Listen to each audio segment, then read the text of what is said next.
Whenever you want to create a new project in GarageBand, you'll have two quick stops to make first. The first of these is the New Project Chooser. On the left side, you'll need to choose what you want to do in GarageBand, create a new project, work on a Learn to Play lesson, create a ringtone, so on. And on the right side, depending on which you've chosen, how you're going to do it. So if you click on New Project, you'll see that there are 9 project starter templates designed to save you time. If you're doing one of the things listed here, writing a song or playing electric guitar, just go ahead and choose it. You can always modify it later. Keep in mind that all of these project types are just preset window configurations optimized for each specific task, and you can use these as starting places. The point is, if you choose electric guitar, you're not precluding yourself from creating a podcast or a loops-based song. It will just take you less steps to get there if you choose the one you want from the New Project Chooser to begin with. If you aren't doing anything in particular but just want to play, the simplest way to create a project with nothing in it but one MIDI track for recording with a software instrument using your MIDI keyboard, like a piano or organ, just go ahead and choose piano. The simplest way to set up a project with nothing else in it except one real instrument track ready to record something through a microphone, choose acoustic instrument. And as you might have guessed by now, the quickest way to create a GarageBand project with nothing more than a single track preset with everything you need to play and record some electric guitar using all of the amp models and guitar stomp boxes that are at your fingertips with GarageBand 11, electric guitar it is. For this example, let's choose acoustic instrument. I'm going to double click or just click and select Choose on Acoustic Instrument. The second stop is the Save As dialog.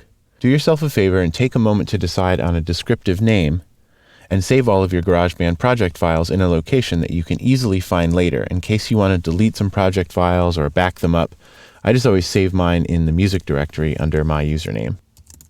I'm going to name that New Project, and I've already got my music directory selected. If you need to actually navigate through your Finder, you can click this down arrow here to expand a sort of normal view for finding where you want to save things. I'm just going to leave that at music for now. And then in the bottom half of the Save As dialog box, you can set your tempo with the slider, or just by typing in the beats per minute, or BPM, that you'd like to record or play at. If you're planning to use the metronome, this will be the starting tempo that your click will play at when you turn it on. It also determines the speed at which Apple loops will play back in this project. And even some of the effects you might use will have certain timed elements that will sync up to your project, all based on this tempo setting. You can set your time signature by choosing a value from the signature drop-down menu. You can choose 4/4 or 6/8, 3/4, and so on. And then finally, the key your song will be in, as well as whether it's a major key or a minor key.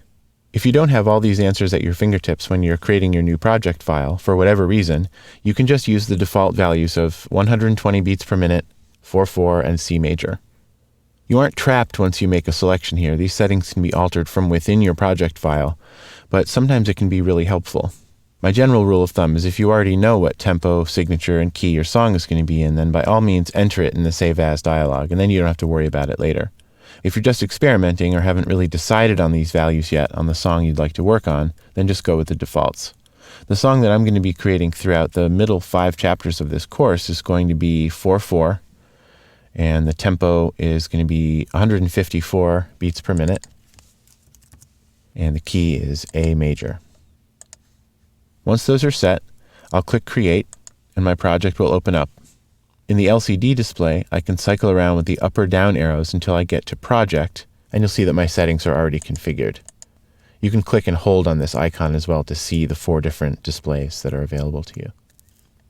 Be aware that when you change these settings after you've actually recorded something into a track, or after you've dragged some loops into your timeline, these settings can alter what you played to suit the new tempo, signature, or key, leaving you at the mercy of the undo command. Basically, if you change your tempo down 10 beats per minute and you've already recorded something, GarageBand is going to attempt to shift that tempo down and actually destructively edit your audio region. So if you do that by mistake, just go ahead and hit Command-Z to undo and get back to where you were before you made that change. You can also always change your tempo or your key back to what it originally was.